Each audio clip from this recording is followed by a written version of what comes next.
Hey everybody, it's Jason Blaha here, and it's time for part 3 of the Monday Q&A. So let's get into these questions. First question.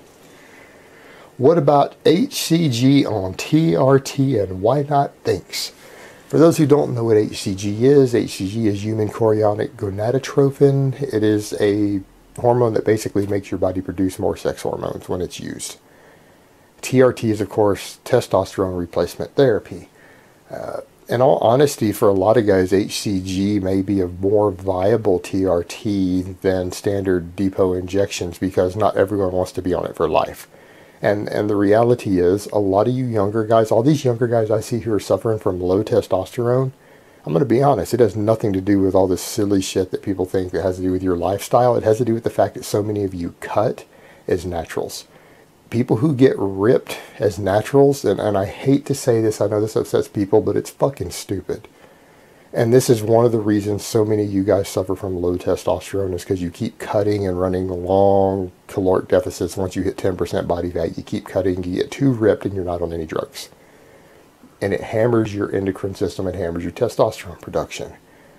However, for a lot of guys, it's very easy to bounce that back with HCG therapy without actually having to stay on long-term TRT. So a lot of you guys could probably do that right after. In fact, I would recommend, even though it's banned in natural bodybuilding, and again, it comes down to, do you want to break the rules or do you want to suffer negative health consequences? But if someone were to get contest ripped, even drug-free, I would recommend they do an HCG type therapy as soon as they get done with the cut, just to get their testosterone production back up. And it's something I do recommend to guys who compete in natty, and it's not like you're being tested afterwards anyways.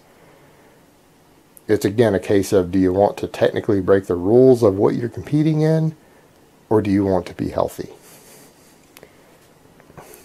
So HCG therapy is in and of itself an actual legitimate form of non-permanent TRT that actually works for some people to bring them back online so they can come off TRT. All right, next question. How to eat more calories when you tend to get full pretty quick? Would like some tips for eating more calories. Well, you need to reduce your fiber intake for one. Eat lower fiber foods. Stop eating so much whole food. Eat more refined foods. They're more calorically dense. The other big tip, this is one of the problems I see with the guys who are the ectomorphs. An ectomorph is really, I consider to be just an under-eater. That's essentially what it is. It's someone who doesn't have a voracious appetite. Sometimes a low appetite combined with a slightly above average metabolism. Those people, when they follow these absurdly high protein diets, the reason we recommend high protein diets is not for building muscle. It doesn't. The amount of protein most people are taking in doesn't help you build any more muscle tissue. It has a high thermic effect so that you burn through more calories out of what you eat, and it's satiating. It's really, really good for losing body fat to eat ultra high protein. A lot of guys are trying to gain muscle in bulk on protein intakes way more than they need. And I tell most of you, 1 gram to 1.6 grams per kilogram of body weight. That means a guy my size can do real well on 150 grams of protein a week. These high protein diets are raising your thermic effect and they're suppressing appetite. If you're struggling to eat enough calories, bring your protein intake down to a more reasonable level and eat more carbs. Problem solved.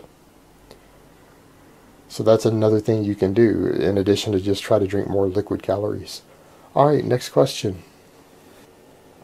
My hips seem to be taking the brunt of the workload when I squat, and I keep hurting them. My glutes don't fire or assist me much. Any suggestions? You need to learn to get a lot tighter when you're squatting and deadlifting. It is an issue of you're probably too floppy and too loose when you perform these movements. You need to brace yourself tighter, and you need to find foot positions that allow you to get your glutes working harder. And those foot positions are going to vary from person to person. And it can oftentimes even be how much you turn your toes out. You're going to need to experiment with these things a little bit, but in general, you probably need to get a lot tighter. Brace your core and your glutes more and stop being like a loose noodle when you perform these movements. And that will actually help with engaging your glutes more. But as far as just your hips getting wide. You could very well just be squatting too wide, or you're sumo deadlifting, or any of these exercises that really just beat your hips up. One of the reasons I'm a big fan of the high bar squat, it doesn't beat your hips up as bad as a low bar squat does. You can do it with a higher workload at a higher frequency without your hips just wearing out. Alright guys, that's really all I have to say on that today. I hope it's been informative, and I will talk to you guys next time.